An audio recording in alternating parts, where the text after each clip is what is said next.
Dạ món thứ hai And the đó là second những gift, bài viết của anh these are Đàm the Văn Tiện. writings from Mr. Đàm Văn Tiện. Anh Đàm Văn Tiện là giáo Đàm sư Văn đại Tiện học is a trong lĩnh vực professor thuế. in university in Ngoài giờ Huế. làm việc thì And anh Tiện là một besides hành giả nhân điện. Anh dùng his hết thời job, gian he của is mình also an EV practitioner vào who việc uses all nghiên his cứu thực hành time thực hiện to năng lượng research vũ and trụ apply để universal phục vụ energy nhân sinh. to serve people. Anh là một người có He's tư tưởng a hoàn person toàn nhân điện with và a làm việc truly nhân EV điện, thinking nhưng and không bao working giờ in nghĩ EV, mình là but người never nhân điện. think that he's an Anh EV thật là một practitioner. người vô danh, So he xứng đáng is là học trò của thầy. a person with Anh an gửi unknown đến thầy những bài deserves viết. to be your student and send to you all of his writings. Phần thứ ba là phần And của third riêng con. is from me. Kính thưa thầy, Dear Master, bấy lâu nay recently con go around I go around từ Mục Nam Quan đến mũi Cà Mau để from chiêm ngưỡng lại all quê over hương the thân country thương của mình. to visit Một lần nữa, nước mắt con our lại beloved tuôn chảy country, cho and một I quê also hương shed tears to có my hơn country 5.000 năm văn hiến. with Lần đầu more than tiên con gặp 5,000 thầy, years. con đã khóc sướt The trong lớp first time when I met you, I cry in the và mỗi lần class. nghĩ đến thầy Each time when thì I think nước of mắt you, con cứ tuôn ra. I keep on crying. Nên con bây giờ đã cảm nhận được So now I felt đất nước Việt Nam that Vietnam là một miền đất tâm linh is đã a sản sinh spiritual ra land những con người that rất give tâm birth linh. to Con many người of the Việt Nam spiritual là people. những con người The rất tâm Vietnamese linh. people, Đất nước chúng con they có have hơn highly spiritual development in 5.000 Vietnam năm văn hiến with more than 5,000 years of history. và nhiều đền thờ And there are so cùng văn many miếu đã ghi temples lại who 5.000 năm recorded văn hiến đó the 5,000 như trống years, đồng, chữ just Việt like cổ. the bronze Đất drum. nước Việt Nam ngoài vẻ đẹp thiên nhiên And hùng Vietnam, vĩ beside như the Vịnh Hạ natural Long, beauty, just like in Ha Long Bay bờ biển Nha Trang, or in Nha Trang Beach, lại có hồn thiên sông núi, có and năng they lượng have tâm many linh of tuyệt vời. the mountain, Những du beautiful khách đến viếng mountain thăm that draw a lot Việt of Nam, tourists ai who come cũng to cảm Vietnam. nhận một tình People who thương come to man Vietnam, they mát tuyệt feel vời the từ love những and con người compassion Việt Nam. from Con the người people Việt in Nam. Vietnam, the Nên true con people kính in xin thầy Vietnam. So I asked cho chúng Master con mở ra một cái to let website us để have giới a thiệu về website to nhân điện Việt introduce Nam the UE in và nội Vietnam dung with the rất đơn contents sơ đơn giản, very simple. có thể ngắn gọn như That sau: perhaps giới we can thiệu về summarize sinh that hoạt nhân điện của to anh chị em introduce tại Việt about Nam, the activity of the giới thiệu UE student về in Vietnam, quê hương Việt and Nam, introduce about the country giao of lưu Vietnam, nhân điện and trên toàn thế to giới, interact in UE with all con người over the mới, world, tư so that tưởng the mới new human, and new và một thinking, số tài liệu tham khảo. and a few of the Website research này do documents một to số share. anh chị em This website will be maintained ở by Huế a number of people trình in bày và Huế. thực hiện. Trong từng bước một, chúng con And sẽ trình slowly đến thầy. we would report to Và you. con nghe thầy nói And những I ai hear that không có nơi ở, those people who do not have a homeless place, thì sẽ the đến homeless Melbourne people ở. who Con come là to người Melbourne. homeless. I'm a Con homeless xin thầy person cho con right đến now. Can I Melbourne. come to Dạ, con Melbourne có and bao nhiêu? reside here? That's Xin all thầy. I want to ask you. Trời ơi, nói Út thôi chứ trong My mắt God. vô đây đang sập đền thờ à. If you come here, then Quỳ. Thôi được, dịch vậy là dịch luôn nè hả? dạ xong rồi thưa thầy.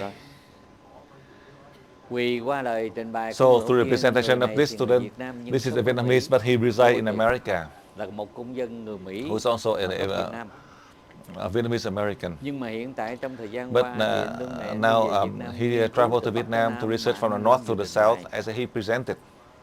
Thầy thì cũng muốn nghiên cứu lắm. I also want to research. I want to share with all of you. Gọi là mật. But I don't want to keep as a secret. Everything that I learn, rao giảng giúp I explain and share with all of you. Nhưng mà thầy biết trình độ căn cơ And I know the level of my students all over the world. Tất cả những cái gì thầy học từ With everything that I learned from DTs 100, I teach you 100%. Whatever you do, I do the same. There's no change. I do not do any different because that's what I want. Tuy nhiên, however, thầy học tới thượng thiên, as I learned from the DTs, I receive very fast 100%. I share with you. Perhaps you can only receive 70-80%.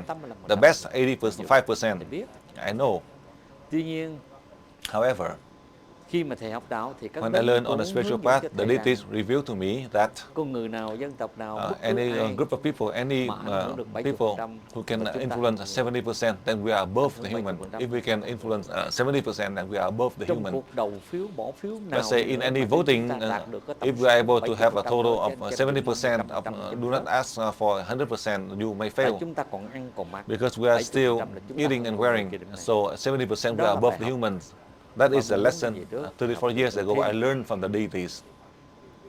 And whoever said they have the ability 90, 95, 100%, that is their business. I don't have any comments. Because I learned directly from the deities, I know I want to share with you. Do đó anh chị em muốn làm Therefore, cái việc gì cũng được, whatever you tránh want cái to tình do trạng to avoid the khó khăn situation, trước the mặt bên địa phương. difficulty to your Cái region, tình trạng địa phương chúng ta in your region, bất cứ nơi nào cũng được, anywhere. ổn định ổn thỏa. If Đừng gây trở it is ngại cho người stabilized, nào you do cũng not được. cause problem to anyone, then you Nếu can. anh chị em chúng ta mà thấy But hợp tình if hợp lý you think it is thì anh chị appropriate, em làm không có gì trở ngại. then you can do it without any Giới problem. thiệu mà chúng To ta giới introduce, thiệu có nghĩa là không có quảng meaning cáo, that nhưng you mà do not anh chị em nào có duyên advertising, lần trước, but học trước, duyên lần sau, sau. depending on the Cái faith điều of the này people they thầy come đã to luyện learn trong suốt first 18 or năm later. thầy rao giảng. This is something that I've been Tuy teaching nhiên for thì the past anh chị em 18 muốn làm years. thế nào cũng được. So, Muốn làm thế nào cũng được. whatever you Với want to điều do with the condition that Cái website mà anh the chị em nói website đất nước của that you chúng ta, mentioned cái about tình the trạng country, có ổn thỏa ổn định chưa? if it is Nếu stabilized in the situation ổn or định. not, if it is Mà nếu chính stabilized, phủ Việt Nam if the government in Vietnam hợp tác các ngành dân điện quảng bá toàn cầu, support UE to mà trong spread cái all chương over the trình mà world, quảng bá but in toàn the cầu program thì dân to điện spread của all chúng over ta the mới world, được quảng bá một vài as lần ở các nước UE trên thế giới. has been Thầy hy vọng public, trong tương lai broadcast all over the cái world. ngành dân điện của chúng Hopefully, ta in the future, the đưa vô teaching tầm of UE, mức của we would quốc gia. reach the Thì mọi việc national nó khác. level, that Có everything thể would be phát triển different. nhanh và Perhaps mạnh. we can develop Không phải much cho thầy, stronger and không faster, phải cho ngành not dân for điện, myself, not for the UE mà cho teaching, dân tộc, cho quốc but gia. for the country and for Bởi the lẽ dân tộc quốc people, gia, tại vì because đã là the thầy người country Việt and Nam people, rồi. because now I'm a Vietnamese, Mà dân tộc quốc gia mà and the hướng country về and một the cái people, điểm if phát triển tâm we linh để direct giúp to toàn cầu, help to ảnh develop hưởng toàn cầu, spirituality all over the thì world, thầy sẵn sàng, thầy đóng then góp I'm tất ready cả, to không gì contribute trở to help without any problem. Thầy nói thật, I tell you thầy the mong truth. thầy chờ như đó thôi. I'm waiting for that. Hy vọng Hopefully, là trong chính phủ của chúng in ta, the chính phủ government Việt Nam, in Vietnam, nếu mà đồng một cái quan điểm if chúng they have ta the same quảng bá thinking toàn with cầu us ích to lợi cho đất nước Việt Nam của chúng ta, spread con all over the Việt world Nam to, thì thầy sẵn sàng, thầy for the giúp đỡ benefit chúng of ta. the people in Vietnam, Thôi giờ chúng then ta ráng we can chờ do it. đợi So now we một vài wait tháng nữa đi. for several more Tình hình months ổn định tới to rồi see có if everything chúng is ta làm stabilized, nha. then we can do it. Giờ It's là not too một late. vài tháng Just nữa wait thôi, for several more không có months. nhiều, phải It's không? not more than that. Rồi đó thầy trả lời vậy đó. Answer Còn like những món that. quà thì So with the coi như gifts, là thầy cảm ơn cho tất so cả I anh thank chị em nào mà đại diện those ngành nhân in điện the UE từ family đất nước của thầy gửi from tặng my cho thầy á, homeland who thì give me the nhờ gifts. anh chị em chuyển lời So lại I cảm ơn hai cái gì mà gửi quà tặng thank cho to thầy. these people who send me the gifts. Vì còn bây giờ thầy nói rồi. Now I told you already. Thầy nói từ tháng 12 năm I said from 1996 December là thầy nói đừng có 1996, run nha. I told you do not fear. Nếu có đại hồng thủy, If there is a nếu great có thay đổi flood, qua địa cầu, if there are change đất on nước earth, Âu Châu rộng in lớn nó Australia chia it ba is phần. very large. It may divide into three parts. Có hai cái dòng sông nước ngọt. We will Cắt have ra chia ba the phần, two Bắc rivers Trung Nam. would Thí dụ. divide into three parts, north, Vì lý do central, đó, south, for mà example. nếu For chỗ that nào reason, á, mà anywhere, nếu mà thấy mà ở không được if á, you see that you cannot thì live, về đền thờ cũng ít then thôi, you chứ can nhiều come thầy to chưa the nổi. altar because the altar I cannot hold so much. Chứ cái đền thờ anh em thấy trời ơi. And my God, you can see at the altar, more or less, 1, 2, 3, 4, only five rooms. Có 5 người, có 5 phòng mà Only tối five đa lắm rooms, ở chừng 10 maximum người of là quá 10 trời quá person. đất That rồi. would be Bây giờ the 60 most. trời. But now 60 of you in the altar, I don't know how you can share the. Có hai. There's only two bathrooms. I don't know. Thì 3. There are three bathrooms. So 3 toilets, but 60% stay in there. For those of you 3 o'clock, you have the pastor has to wake up at 3 o'clock in the morning. So you stay in line to use the toilet until 2 o'clock, and you go to the bus to the class. And at night, you said you go back home early so you can take a shower, so you can you have to take a shower from the night. For me, if I'm there, that's what I do because it is very small. But at least in that way, you live, you stay together. It is fun. But for homeless, if in America you don't have a room and you go to Vietnam, it is much better for you. So it is better for you just to go to Vietnam. My God, I want to go to Vietnam, but I could not get there. Đi hoài chưa tới, chứ không phải chưa đi hoài chưa tới. I tried to go. Mới gì but I lên couldn't get. máy hư. The moment I go to the aircraft to go there, the aircraft just broke down. It's my luck. Vì thôi bây giờ đó, bây giờ đây là mình hết bằng. Vì bây giờ trước khi anh chăm tới Hồ So Lan thì before Holland, I want to update for you a few points. Trong vấn đề trong lĩnh vực y học. In the case of medical science, I want to share with you. Yesterday, I explained for you about the medical doctors in Western medicine. In the case of examination and as well applying acupuncture for pharmacists, you merge, and for the psychologists.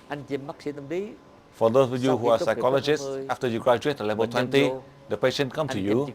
You only need to merge. Then whatever you say, they listen to you and they can find a cure. In the past, it might take you several months, but now only 1 week. trở lại bình thường. and they can be back to normal.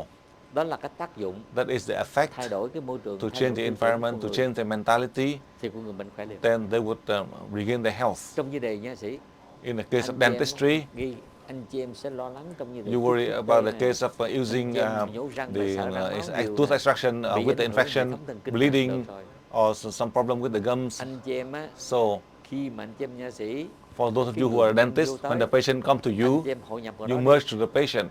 Mà khi anh chị em hội nhập And người when đó you là merge to người the đó nha, patient, thì tay chân của anh then chị em á, anh with chị em your làm hand, thế nào nó cũng no matter làm what thế you nào do, nó it cũng is khỏe, mà always nó correct, không and có the đau. person Bây giờ do not anh chị em feel the thí pain. nghiệm nha. Now you can Hồi xưa experiment. cái răng này đó, Let's say in the anh chị em past, chích 3 mũi thuốc tê. for this, Anh chị em biết you mỗi răng need to làm use được. Ví dụ, anesthetic bây giờ anh chị em đừng chích 3 to mũi, have the chích mũi. tooth instruction in 3 Chích mũi shots. nó mê ngủ. Now you just do just one shot, Còn mà làm không bao giờ đau. and whatever Hồi you do, they xưa don't feel the làm đau pain. 3 tiếng một, giờ In anh the chị em past, làm đau when thì you do đau it, they không may chịu. feel the Bây pain giờ for tự 3 nhiên hours, đau. but now you do it, they don't feel the pain after you Thì lúc merge. đó anh chị em không mệt á. At that time, then you feel tired because they're not complaining because you have more patients, you don't have time to rest. Tại vì khi anh chị em làm răng mà When you do it, they don't feel pain, they don't have any complication or bleeding, then that person will introduce you to others. Only when Master Dang have a class, you just close your clinic, then you can go. Then you will be working on Saturday and Sunday. You know why? Thứ bảy thì anh chị em nghỉ, chủ On nhật Saturday không you có take a rest, and Sunday you nhưng don't mà ta work. năn nỉ anh chị em, But they keep on asking you, then you have to work. có điều kiện ha. And then you know what is the condition they impose? Normally you work, let's say 500 the cost. On Saturday they ask you to work for them. They pay for you 5 or 3 or 5,000. So you use that money so you can go to the class. This is also real. Anh chị em bận cái chỗ này. You will be busy on this because you do one but you can earn 10. Then you can take a rest. It doesn't mean that you work all Sunday or Saturday or Sunday. In Vietnamese, they said that you have a lot of customers. And also you have rich customers. You do one, they pay you 10. Not anyone in particular. When this happens, rest assured, it is not that you request, they volunteer to give to you that you keep. Chứ sao giờ trong What else can you do? It's your own work. Instead of you work and to earn 500 or 1,000, but they give you more, then you can keep. No. Tất cả mọi trường hợp trong In any situation in the future, you don't see any problem when you do tooth extraction or working on filling with the teeth. In the past you had the problem, but now you don't have to worry. Anh chị em chỉ cần cái linh hồn của anh. All you need is you merge with the patient, then you can help the patient easily. Ít tốn kém phương tiện, with less cost in terms of the time that you work on the patient. Bây giờ phần kế tiếp ở bên Hà Lan đi. Now in Holland, for question in Holland. Nãy giờ nói 2 tiếng hồ cũng thấm rồi.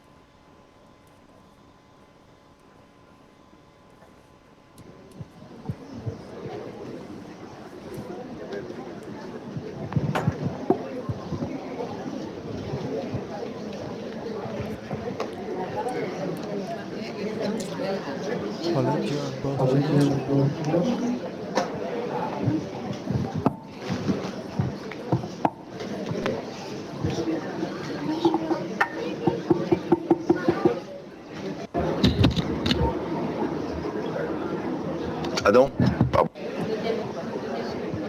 Okay. Dear Master, first of all, I would like to express my happiness. Yes, first of all, I would like to express my happiness of being here, gathered with all these people, working together for the benefit of the world. There is one issue, Master, that is puzzling me.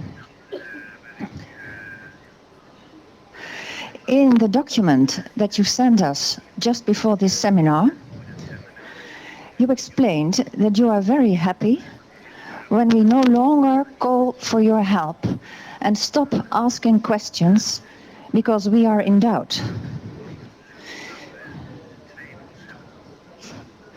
Because when we stop asking to you, this means we have grown to maturity.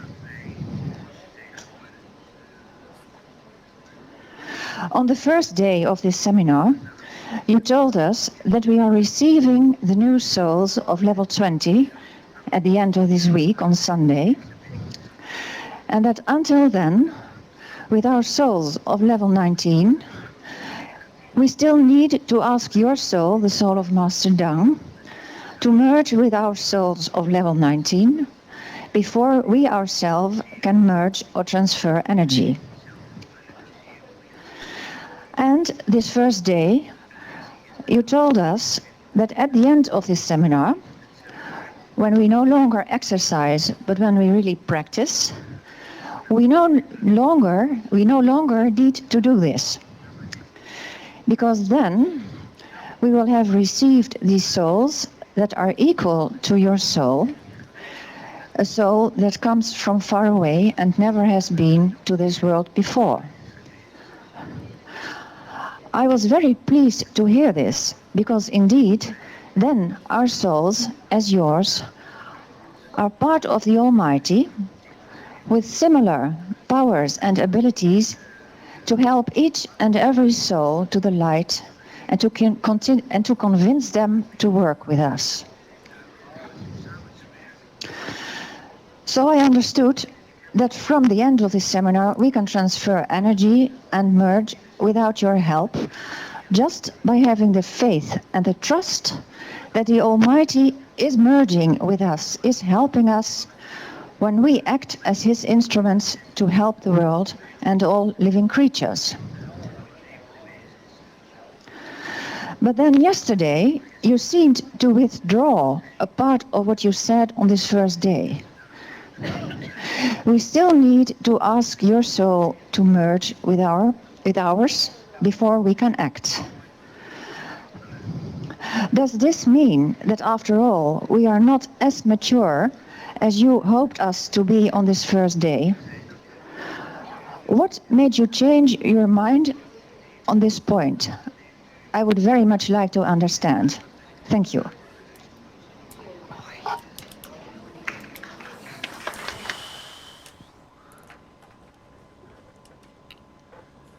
Dạ kính thưa thầy, người học viên này từ bên Hòa Lan. Trước nhất và xin trình với thầy, bà rất là vui mừng được đến đây để học, và chúng con đến đây để học cùng nhau trong một cái chiều hướng đóng góp giúp đỡ cho nhân loại. Bà có vẫn còn một điều mà khiến cho bà vẫn suy nghĩ và vẫn còn cái thắc mắc. Dựa theo cái thông điệp trong quyển sách Mê Công thầy gửi cho chúng con để chúng con đọc trước khi vào lớp học này, thì trong này có đề cập tới một cái đoạn thầy có nói thầy rất là vui mừng đến một ngày nào đó khi tất cả chúng con không còn cầu thầy nữa. Vì nếu chúng con không còn cầu thầy nữa có nghĩa chúng con đã trưởng thành và tự mình quyết định và thực hiện những gì mình cần phải làm theo cái sứ mạng của chúng con. Trong ngày đầu tiên của khóa học này, thầy cũng có nói chúng con sau khi hoàn tất cái lớp 20 vào ngày Chủ nhật thì chúng con sẽ có một cái linh hồn mới hội nhập với chúng con. Khi mà chúng con còn ở lớp 19 thì mỗi lần chúng con truyền điện hoặc hội nhập thì chúng con vẫn còn phải cầu nguyện linh hồn thầy hội nhập với cái linh hồn của lớp 19 của chúng con để chúng con thực hiện được những điều này. Tuy nhiên trong ngày đầu tiên của lớp 20, thầy cũng nói cho chúng con là chúng con bây giờ có khả năng chúng con không cần phải cầu nguyện linh hồn thầy nữa. Và chúng con sẽ có cái linh hồn mới hội nhập với chúng con. Đây là cái linh hồn cũng từ xa đến đây và linh hồn này cũng chưa từng có ở địa cầu này. Thì khi nghe điều này bà cũng rất là vui mừng vì nghĩ rằng có lẽ linh hồn chúng con đã trưởng thành và chúng con cũng có khả năng và cái linh hồn mới hội nhập với chúng con cũng tương tự cái khả năng của linh hồn thầy cũng như các đấng thiêng liêng để có khả năng giúp đỡ cho tất cả muôn loài tiến hóa. Tuy nhiên ngày sau đó thì thầy lại nói mỗi lần chúng con truyền điện cũng như mỗi lần chúng con hội nhập thì chúng con lại có phải cầu nguyện linh hồn của thầy hội nhập với chúng con để chúng con mới đạt được những cái điều này. Thì nếu nghĩ như vậy trong ngày đầu tiên thì bà cũng tưởng rằng bây giờ chúng con nếu đã trưởng thành rồi thì chúng con có thể thực hiện được những cái điều này nếu mình vẫn có cái niềm tin trọn vẹn vào thầy, niềm tin trọn vẹn vào đấng thượng đế và nghĩ rằng mình là một công cụ của Ngài để thực hiện thì chúng con sẽ có khả năng thực hiện được cái điều đó. Tuy nhiên ngày hôm qua thầy nói bây giờ mỗi lần chúng con truyền điện hoặc là mỗi lần chúng con hội nhập thì trước tiên chúng con phải cầu nguyện linh hồn của thầy hội nhập với chúng con rồi chúng con mới đủ khả năng để làm được. Nếu như vậy có phải chăng qua đến ngày thứ nhì thầy nhận thấy trình độ của chúng con vẫn chưa đủ cái trình độ trưởng thành, vì lý do đó như ngày đầu tiên là thầy mong chúng con trưởng thành nhưng mà bây giờ có lẽ thầy thấy chúng con chưa đủ trình độ trưởng thành, thành ra thầy vẫn còn phải trợ lực cho chúng con. Thì cái đây là cái điều mà bà xin thầy có thể nào giải tỏa cho bà. Dạ xin hết thưa thầy.